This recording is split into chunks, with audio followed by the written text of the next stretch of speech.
No hay manera de poder conectar. Entonces, el mecanismo real para que tenga ese sentido, es decir, que es algo que no es una patología, es fisiología que eso sucede. Es decir, cuando nosotros no teníamos tanto pues, veces para poder comer, íbamos por la selva, éramos Homo sapiens, y nos encontramos, por ejemplo, el clásico panal de miel que tiene una cantidad de kilocalorías brutal, empezamos a comer y el cerebro decía, ostras tú, acabas de encontrar dinamita, te voy a apagar el sensor de la saciedad y comete todo el panal y si viene alguna abeja pues te la metes para adentro también y así metes proteína. Entonces ese es el mecanismo real, es decir, cuando había una cantidad, sobre todo cuando era hidrato de carbono al alza, el cerebro decía, vamos a permitirte que te comas 4 kilos de miel si hace falta y lo acumulamos en el tejido de reserva que es la grasa y ya cuando toque la próxima vez comer por lo menos tenemos un poquito más de gasolina. Claro. Pero claro, los panales de miel, entre comillas, pues los comemos todos los días, cada 2-3 horas vamos comiendo lo que sería símil a esa cantidad de insulina que genera y la inflamación hipotalámica pues está ya a la orden del día. Que no había restaurantes italianos en la prehistoria, hay que puntualizar esto porque alguno a lo mejor puede pensar que había esta máquina de Coca-Cola. No existía esto. Y panales de miel tampoco era tan frecuente encontrarlos. O sea, cuando uno se encontraba una fuente de calorías tan alta, de un macronutriente así, ¿no? Es como, claro que había que aprovecharlo. Para el cerebro esto es, bueno, ahora tengo reservas, ahora ya podemos estar 3 días, 4 sin comer, no pasa nada, ya caminaremos, ya haremos, ¿no? Y ahí todavía, después de ese atracón que nos metíamos, dejar el tiempo suficientemente capaz para que esa inflamación hipotalámica se recuperara, mejoraba y fortalecía todavía las neuronas, es decir, como a modo de truco para la vida moderna. Cuando yo me pego un atracón, esa boda, esa buffet o me pongo hasta arriba, que neuroinflamo evidentemente, si luego dejo el tiempo suficiente, digamos 12, 13, 15 o 18 horas sin comer, por lo menos facilito y compenso la inflamación. Y si estoy en salud, si no hay patología, incluso hasta esta parte hipotalámica a nivel neurológico, mejoramos y potenciamos. Es decir, es como si le sometiéramos a un entrenamiento a un deportista de élite en altura. Te voy a fastidiar y te voy a romper y te voy a desgastar y va a ser un entrenamiento que me vas a odiar, pero luego en el descanso y una buena alimentación, ¡pum!, compensas. Lo podríamos como hacer ahí ese símil con la parte de alimentación inflamatoria. Puntualmente en salud, dando luego el tiempo lo suficiente para que se pueda recuperar. Simplemente puede valer esto para tener menos cargo de conciencia cuando hagamos este tipo de cosas. Pero tiene un sentido argumentativo que tiene que ver con la parte ahí fisiológica. Y aquí hay que puntualizar una cosa importante, porque, por ejemplo, muchas personas dirán, vale, ¿y yo cómo sé que esto me afecta, de qué manera o no, ¿no?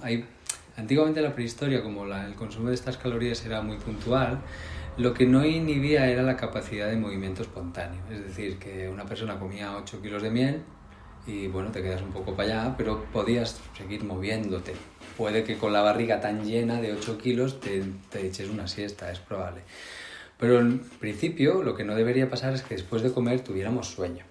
Cuando nosotros hacemos un arroz, una paella, ¿no? Te comes un buen plato de arroz y te entra sueño. Aquí puedes saber, a ciencia cierta, que tienes resistencia a la insulina y que ya estás inflamando. Y que lo que se va a producir no es que vayas a echar una siesta, se produce lo que se llama coma fisiológico. Tu cerebro entra en coma y que dura pues 1, 2, 3 horas, depende que dice la persona. Me he echado una siesta sí, claro, me he puesto hasta arriba. Muy bien, no ha sido una siesta, ha sido un coma fisiológico del que ha salido por neuroinflamación. Bien, entonces pues esto es importante también tenerlo en cuenta. Cuando una persona no tiene nada de resistencia a la insulina, pues normalmente a nivel central normalmente se puede comer y te puedes mover, no te quedas en coma ni nada de eso. De hecho, aquí una anécdota, cuando yo trabajaba en Madrid y vivía en Madrid y el cambio a venir a Girona, pues claro, el nivel de estrés y las pocas horas de descanso y todo eran enorme, ¿no? Con lo que un servidor después de comer se dormía, era normal. Esto me costó como 1 año recuperarlo cuando ya me quedé viviendo aquí en Girona, pero lo que sí que puedo decir es que a partir de ahí un servidor come y yo puedo estudiar. no tengo ningún problema. Mi cerebro funciona perfectamente, no me supone... Claro, todo el mundo dice, bueno, después de comer, ponerte a estudiar, debe ser malísimo.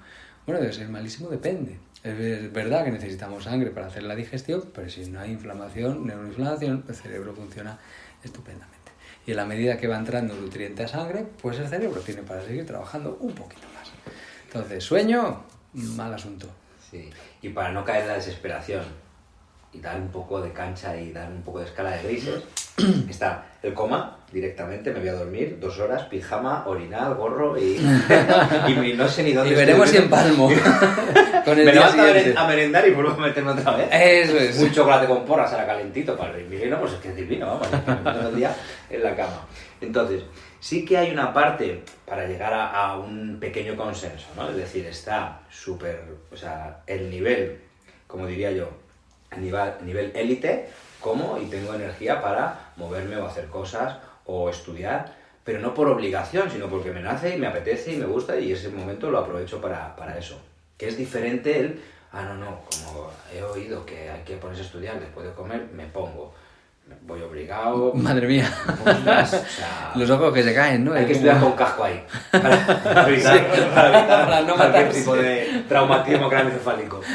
Y hay como una pequeña negociación. Es decir, sí que puede haber un descanso, una bajada un poquito de energía, porque bueno, se va más la sangre ahí a la parte del digestivo, y dentro de unos 10 minutos de descanso, de estar un poquito así como más en el limbo y demás, incluso algunos hablan como de la siesta de la llave. Sí. La siesta de la llave es sentado, después de comer te coges las llaves y tú te quedas sentado, y cuando te quedas dormido, cuando se te caen las llaves, ahí es cuando deberías de despertar. Eso sería dentro de, bueno, la normalidad. La excelencia es, termino de comer, tengo energía, vamos a hacer cosas porque me apetece, que eso es nivel, y luego está la parte de, bueno, pues un descanso, 10 minutos o esa pequeña stand-by. Todavía no estamos a nivel élite, pero bueno, tampoco estamos en el nivel de coma, de meterme en la cama 2 horas, un estado de coma prácticamente. Yo tengo un amigo que se llama Adrián Arenas, que tiene una capacidad me suena.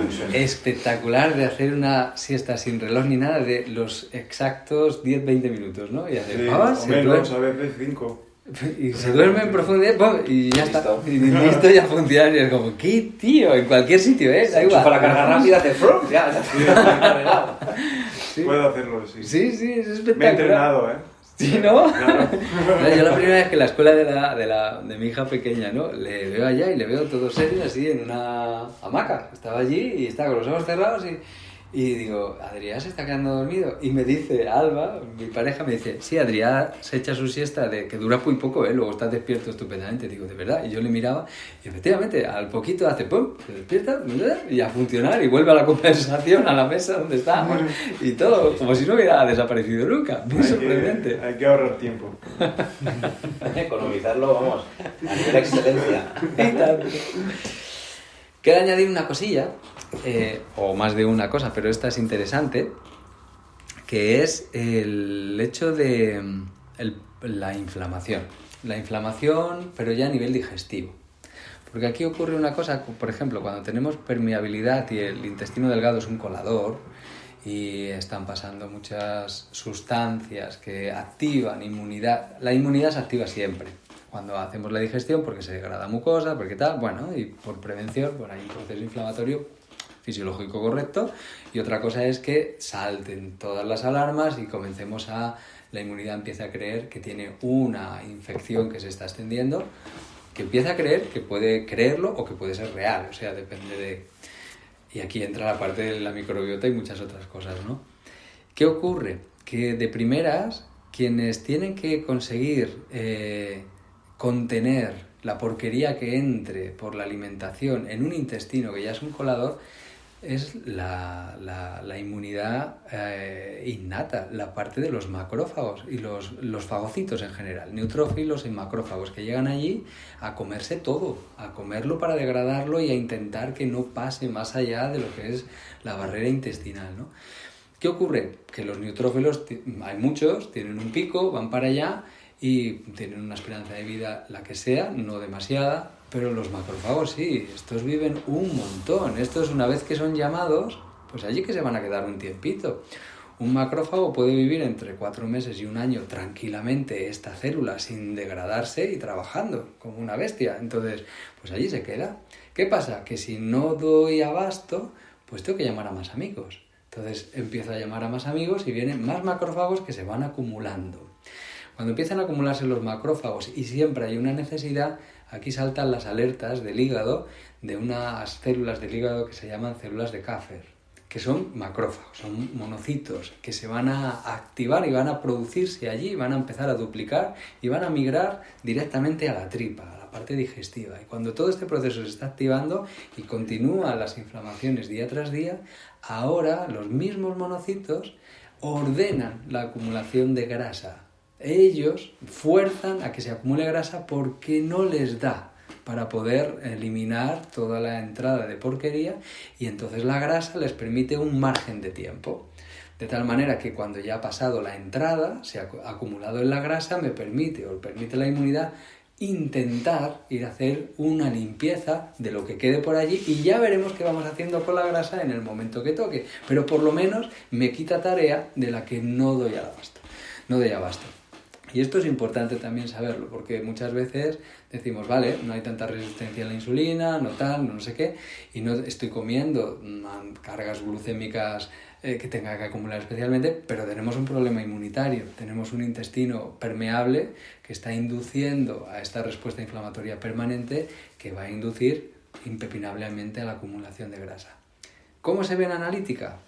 Si no tenemos activación inmunitaria, ni de primera línea ni de segunda, es decir, ni neutrófilos ni linfocitos están altos, no están subiendo. ¿Qué significa esto? Pues poner neutrófilos en porcentaje, porque el recuento no lo vamos a saltar el valor absoluto, porque hay personas que tienen fatiga inmunitaria ya por muchas activaciones y el recuento es bajito, entonces el valor absoluto sale bajo y sale asqueroso, vamos a decir, porque es como lo miras y te entra casi la risa. Es como tener a un solo glóbulo blanco a verlas venir, ¿sabes? Jugando al fútbol y al béisbol a la vez y al rugby en la otra cancha, él solo, con todo, y haciendo de los dos equipos casi. Entonces, ¿qué pasa? Si vemos que la analítica, fijándonos en los porcentajes, los neutrófilos están alrededor de 50 más o menos, y los linfocitos están alrededor de 20 el porcentaje, de 30 el porcentaje, pues los monocitos deberían estar bajos. ¿Bien? Neutrófilos 50%, linfocitos 30%, monocitos deberían estar a un porcentaje muchísimo más bajito. Bien, mucho más bajito. Estamos hablando del valor absoluto, lo dejamos, pero estaríamos en un porcentaje de un 3%, una cosa así. Bueno, de 7 sería como... 7 es ya demasiado, es inflamatorio. Aquí 3, cuando hay una infección de gripe ya suele subir, si no hay problemas, hasta 5, correcto, y si es una gripe muy fuerte pues ya sube un poco más. Pero cuando ya empieza a subir a partir de 5 y no hay activación de la otra, o vemos un 5%, 6%, 7%, esto es inflamación de bajo grado, seguro, y aquí tenemos tendencia ya a acumular grasa. O sea que si veis un porcentaje de monocitos sin activación inmunitaria por infección a un nivel de, vamos a ponerle a partir de 6, la persona, el paciente, ya se ha dado cuenta de que por algún motivo se le está acumulando grasa en la tripa. Ya le ha notado que está echando tripa, porque esto requiere de su tiempo. Bien. Entonces, el valor absoluto, si estuviera normal el recuento de glóbulos blancos, si estuviera como a un 7, ¿vale?, de glóbulos blancos, pues en general, de leucocitos, quiero decir, pues ahora un valor absoluto de 0,2, 0,3 en monocitos sin inflamación es correcto. Un 0,5 es barriga. Un 0,6, 7, todo eso ya es problema. ¿Bien? Entonces ahí lo podemos también intuir y queda muy bien, ¿no? Cuando llega el paciente ves eso y dices, oye, ¿estás notando que últimamente te está saliendo barriga? Ostras, pues sí. Pues vale, y le explicamos, ¿no? Y como lo hemos dicho antes, lo estamos viendo en analítica, porque no le hemos preguntado, no le hemos preguntado antes si lo notaba, si estamos comprobando una analítica, ¿no? Y aquí confirmamos algo. Aquí el paciente nos va a escuchar muy bien, porque de repente dice, no fastidies, que eso se puede ver en la analítica, como cuando a veces decimos roncas, ¿no? ¿Cómo sabes que ronco? Pues lo vemos en la analítica. O tienes problemas respiratorios